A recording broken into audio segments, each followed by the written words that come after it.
Marhaban ya Ramadan, marhaban ya Ramadan, marhaban ya Ramadan, marhaban ya Ramadan, marhaban ya Ramadan, marhaban ya Ramadan, marhaban ya Ramadan, marhaban ya Ramadan, marhaban ya Ramadan.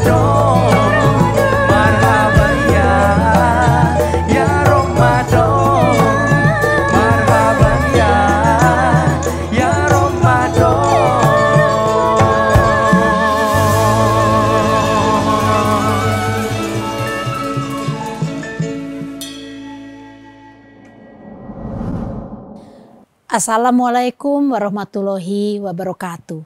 Dengan penuh sukacita, Dewan Pimpinan Pusat PDI Perjuangan mengucapkan marhaban ya Ramadan. Selamat menjalankan ibadah puasa bagi umat Islam Indonesia.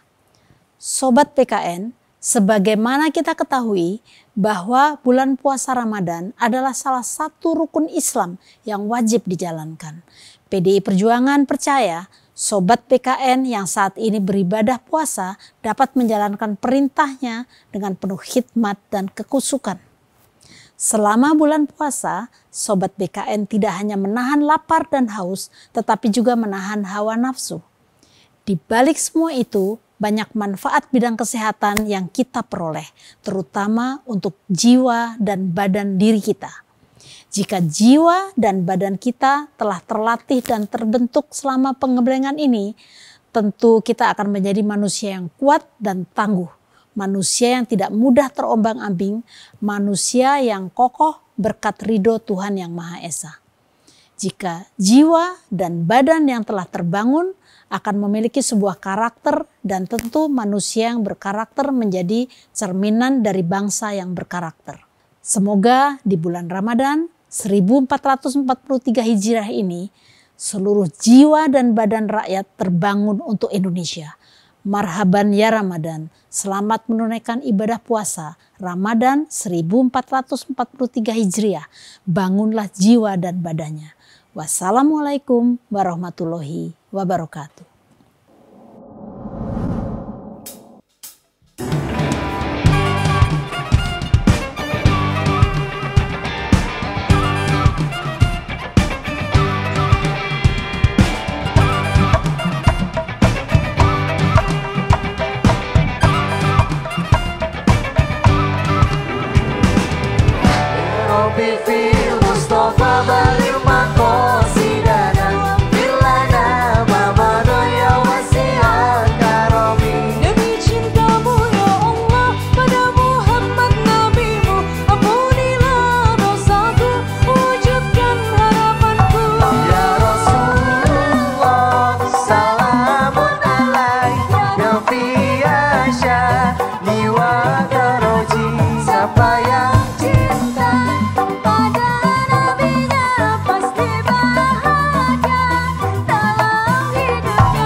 Siapa yang cinta pada nabinya pasti bahagia dalam hidupnya. Muhammadku, Muhammadku, dengarlah seruanku. Aku rindu kepadamu Muhammadku.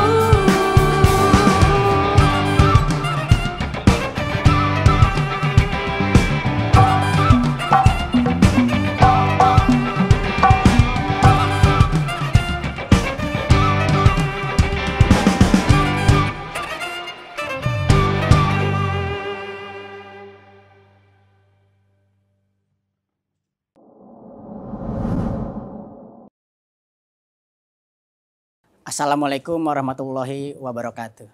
Sobat BKN dimanapun Anda berada, pada tahun 2022 ini kita kembali berjumpa dalam acara Inspirasi Ramadan BKN PDI Perjuangan. Pada program menjelang berbuka puasa kali ini, sambil sobat sekalian menunggu waktu berbuka puasa, kami akan menimba ilmu sekaligus mendiskusikan banyak topik yang sedang hangat dibicarakan oleh masyarakat Indonesia. Khususnya terkait pandangan Islam terhadap nilai budaya dan tradisi yang telah berkembang di masyarakat Indonesia. Selain sebagai negara dengan penduduk muslim terbesar di dunia, Indonesia juga dikenal sebagai salah satu negara yang paling beragam dari segi tradisi dan budayanya. Dengan keberagaman tersebut, tentu saja banyak pendapat hingga perdebatan yang terjadi di antara kita. Khususnya ketika suatu fenomena atau isu dikaitkan dengan nilai dan ajaran Islam. Oleh karena itu kita akan coba membahas tuntas berbagai isu di masyarakat yang kerap dikaitkan dengan nilai dan ajaran Islam. Sehingga nantinya kita bisa mendapatkan pemahaman yang jernih dan mampu terus menjaga harmoni di antara sesama masyarakat Indonesia. Pada episode kali ini kita akan berbincang mengenai sebuah tema yang sangat menarik, yaitu hidup damai menghormati perbedaan. Bersama kita telah hadir seorang ulama sekaligus wakil gubernur Jawa Tengah, Kiai Haji Taj Yassin Maimun atau akrab disapa Gus Yassin. Assalamualaikum Gus. Waalaikumsalam warahmatullahi wabarakatuh. Selamat sore Gus. Selamat sore Mas Aris. Alhamdulillah Gus, terima kasih sudah rawuh datang ke BKN PDI Perjuangan Gus. Ya sama-sama, kami juga terima kasih sudah diberi kesempatan untuk mengisi di BKN. Nggih Gus, matur nuwun Gus. Terima kasih Gus. Langsung saja mungkin Gus di topik pertanyaan kita Gus. Nah, bagaimana sebenarnya Gus sesungguhnya ini Islam mendudukkan perbedaan dalam konteks muamalah kebangsaan ini Gus? Apakah ada sekat dan batasan di Islam dalam menghadapi perbedaan yang lebih khusus nanti kalau kita kaitkan dengan perbedaan antar umat beragama, begitu Gus? Ya. Yang pertama adalah kita patut bersyukur bahwa kita diberi anugerah oleh Allah Subhanahu wa Ta'ala di sebuah negara yang banyak keragaman, mulai dari agama, mulai dari suku, mulai dari ras. Kita banyak beragam di negara kita ini. Yang pertama perlu saya sampaikan bahwa perbedaan itu adalah untuk lita'arrafu, keberagaman itu untuk saling mengetahui perbedaan tersebut. Yang kedua, bahwa perbedaan itu ketika kita sangkut pautkan dengan agama, itu sudah jelas bahwa Nabi kita, Nabi besar Muhammad SAW sudah mengajarkan kepada kita untuk saling toleransi. Ketika itu ada orang-orang Quraisy, tokoh-tokoh Quraisy yang mendatangi kepada Rasulullah yang menyampaikan bagaimana Rasulullah bahwa kemungkinan kami beragama itu salah. Akan tetapi kemungkinan juga kami beragama itu betul. Apabila kami salah, akan ditolong dengan agamamu Muhammad. Lalu pimpinan Quraisy tersebut meminta kepada Nabi Muhammad SAW untuk bergantian. Tahun ini saya ikut kamu Muhammad menyembah agamamu, Tuhanmu. Di tahun kemudian baliklah. Kalian mau mengikuti saya, yang di situ dituangkan di dalam surat Al-Kafirun. Qul ya ayyuhal kafirun la a'budu ma ta'budun. Sampai akhir al-ayah, sampai 6 ayat tersebut dijelaskan bahwa katakan Muhammad bahwa kepada orang-orang kafir, artinya orang-orang tokoh musyrikin waktu itu, bahwa kamu tidak menyembah apa yang mereka sembah. Dan sebaliknya, dan di sini kalimatnya diulang sampai 2 kali. Ya, 2 kali. Bentuk kalimatnya juga menarik. Yang pertama dengan fi'il mudhari, yaitu yang akan datang. Yang kedua dikatakan dengan fi'il madhi, yang lampau atau yang saat ini kita jalani. Artinya apa?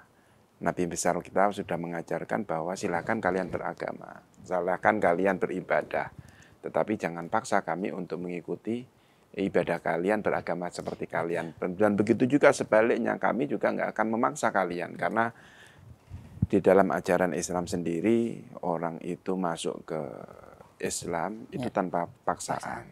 Berarti kata kunci ini tanpa paksaan. Tanpa paksaan. Jadi jangan sampai malah nanti kita kalau ada fenomena-fenomena orang menggunjing, membuli atau menilai buruk perbedaan agama yang mohon maaf misal kadang-kadang di luar Islam itu tidak dibenarkan sebenarnya Gus. Tidak dibenarkan.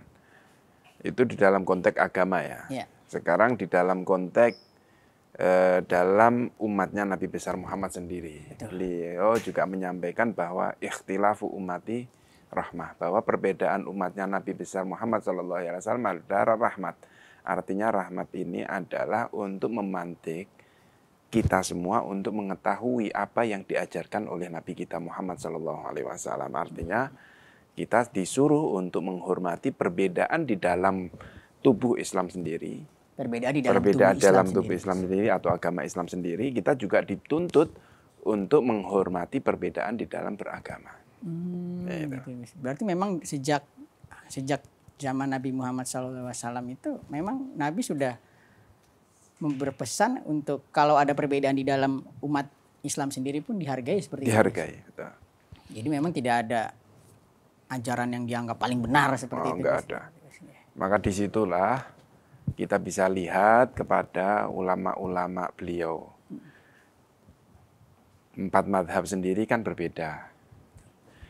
Ada sebuah kisah di negara Irak ketika waktu itu masih zamannya Harun ar-Rasyid. Jadi Harun ar-Rasyid ini pernah melanggar sebuah tatanan atau ibadah pas momennya seperti ini, puasa.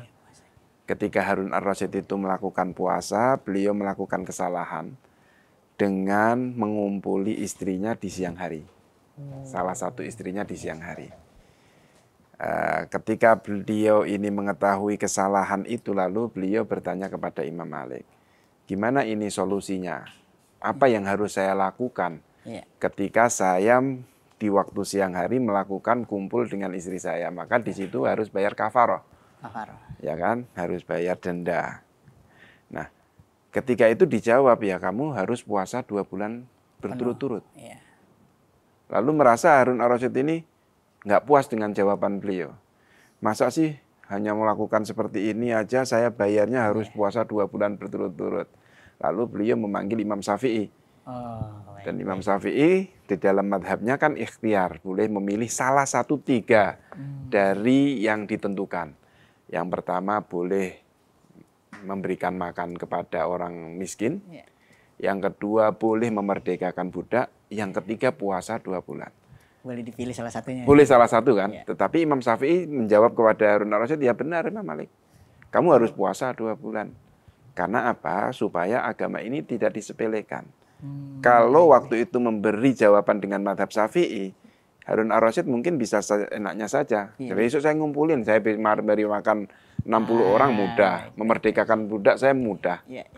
Artinya beliau ini perbedaan-perbedaan yang dicontohkan oleh pimpinan-pimpinan kita sebagai 4 mazhab ini untuk saling menghormati. Jadi memang ini poinnya luar biasa. Jangankan menghormati perbedaan yang bukan seagama, Gus ya. Dalam satu agama yang berbagai mazhab pun kita diminta untuk menghormati perbedaan itu.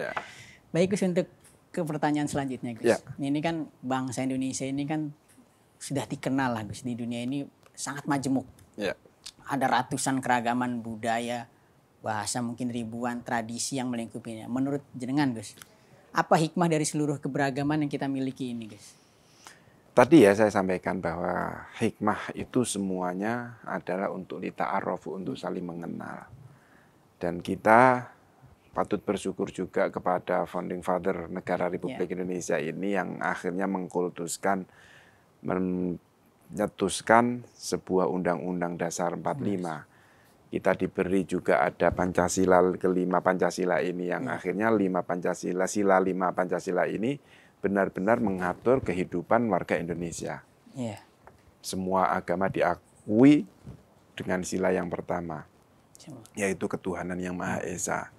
Tentu di dalam ketuhanan yang Maha Esa ini, siapa sih yang beragama itu tidak memiliki Tuhan?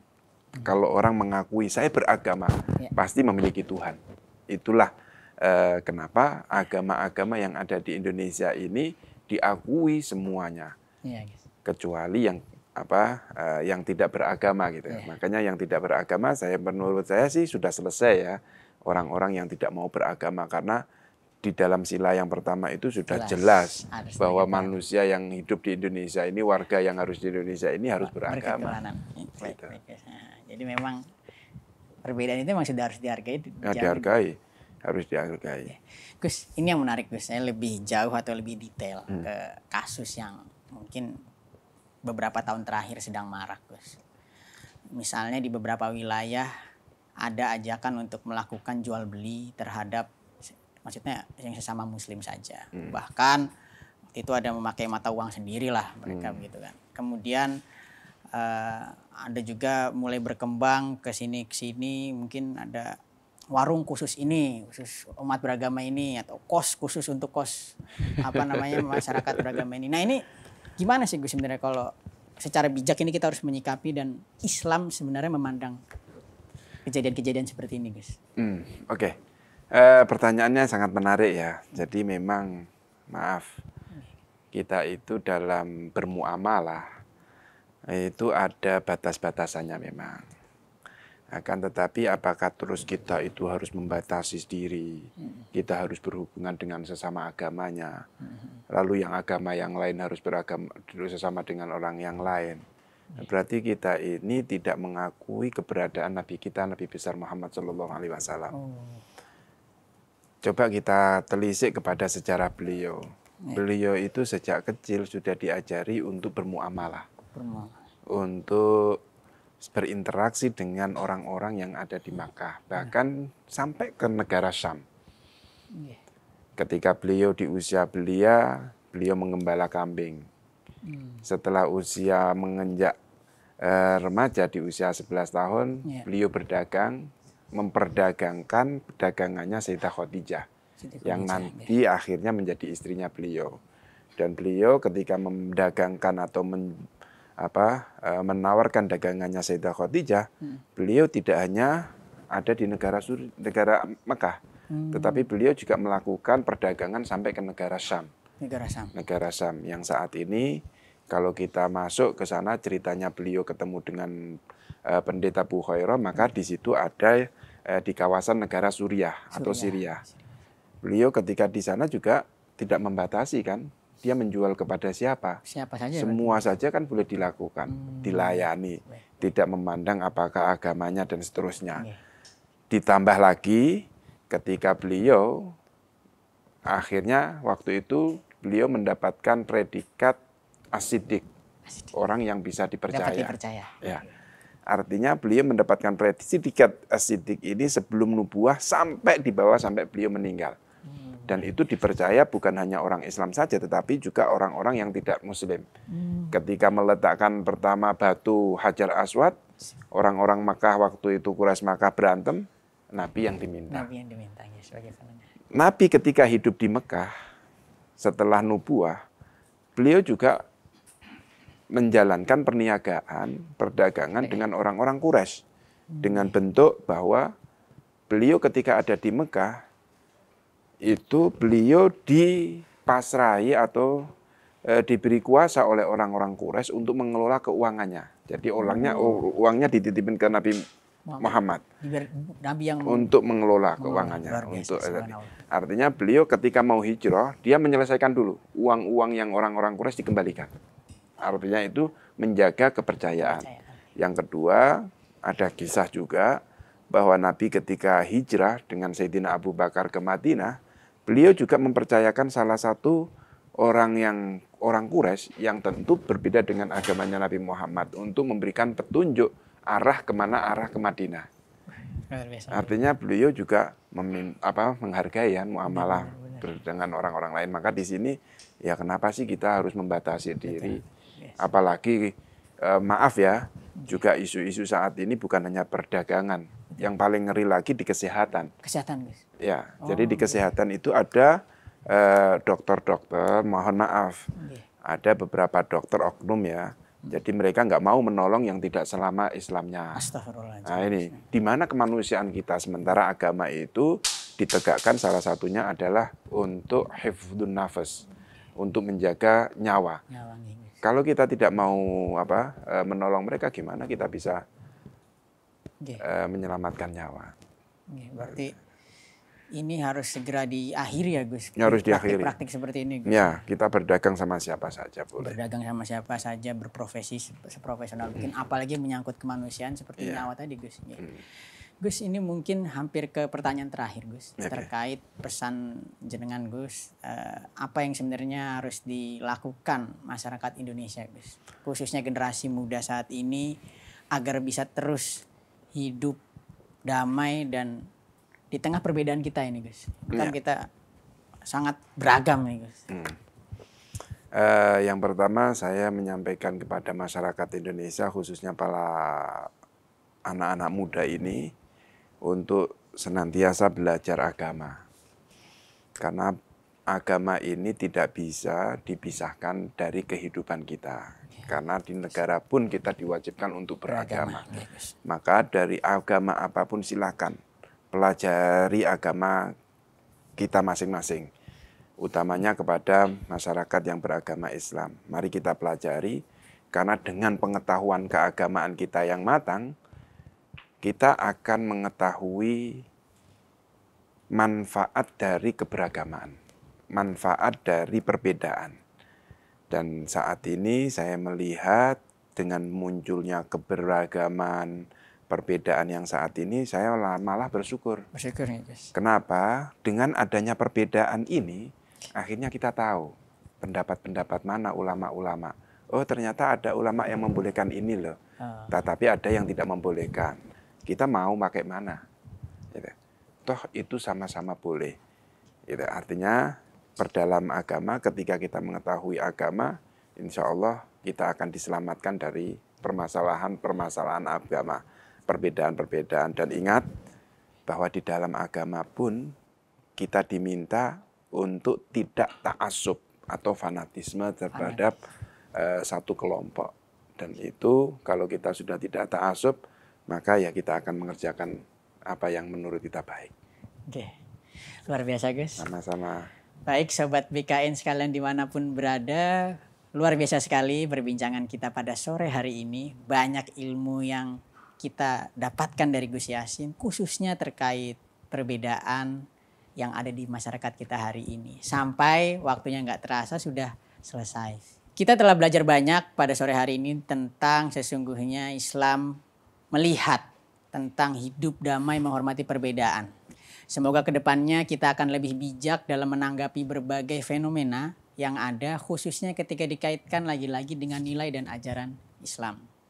Sobat BKN, mari kita terus jaga toleransi dan harmoni dengan terus melestarikan ajaran-ajaran ulama terdahulu. Hidup dalam konteks harmoni sesuai konteks jiwa Pancasila yang hidup di dalam lautan masyarakat yang religius. Sebagaimana pesan Bung Karno tentang relasi nilai keagamaan dan kebangsaan, bahwa konteks Indonesia adalah Pancasila yang hidup di tengah lautan masyarakat yang religius. Kita akan berjumpa kembali esok hari di program menjelang buka puasa lainnya, yang tentunya pada jam yang sama di akun YouTube BKN PDI Perjuangan. Jangan lupa like, subscribe, dan komen. Wassalamualaikum warahmatullahi wabarakatuh. Waalaikumsalam warahmatullahi wabarakatuh.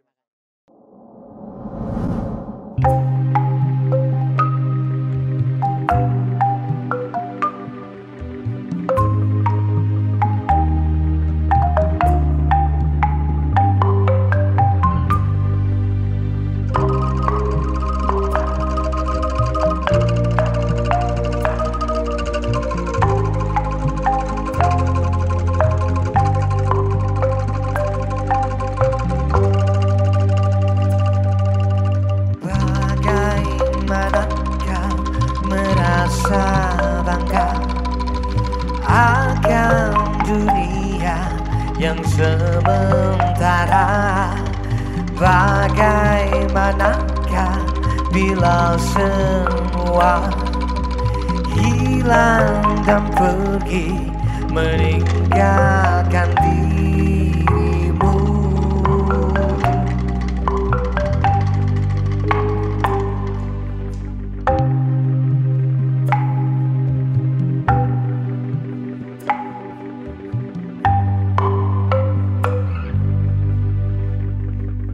Bagaimanakah bila saatnya waktu terhenti, tak kau sadari, masihkah ada jalan bagimu untuk kembali mengulangkan masa lalu.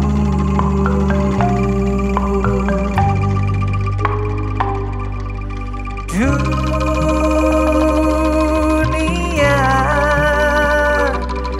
dipenuhi dengan hiasan, semua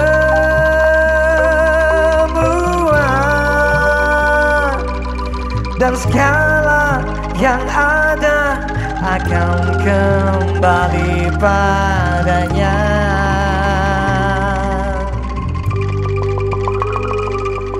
Bila waktu telah memanggil, teman sejati hanyalah amal. Bila waktu telah terhenti, teman sejati tinggallah sepi.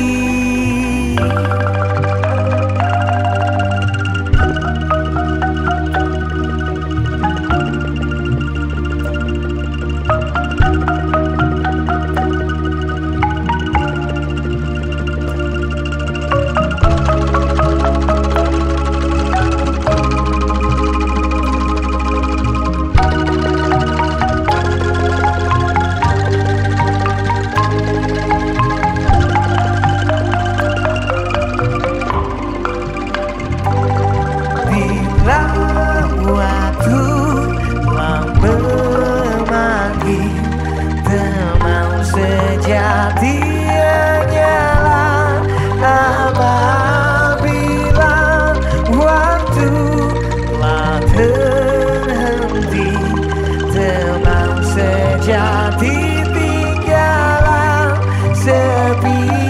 Bila waktu telah memanggil, teman sejati